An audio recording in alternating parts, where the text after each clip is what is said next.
Frédéric de Klerk, dernier président blanc sud-africain, s'est éteint à son domicile de Johannesburg à l'âge de 85 ans. Il a marqué l'histoire de son pays en mettant fin officiellement à l'apartheid au début des années 90. En Afrique du Sud, les hommages se multiplient, dont celui du président Cyril Ramaphosa. La mort de Frédéric de Klerk nous attriste, dit-il, car il a joué un rôle clé dans l'instauration de la démocratie dans notre pays.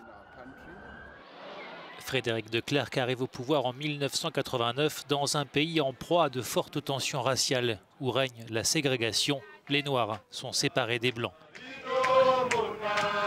De Klerk, un apparatchik du Parti national issu des milieux afrikaners, crée la surprise en annonçant l'année suivante la libération inconditionnelle du leader du Congrès national africain, Nelson Mandela, en prison depuis 27 ans, ainsi que la levée de l'interdiction des partis anti-apartheid.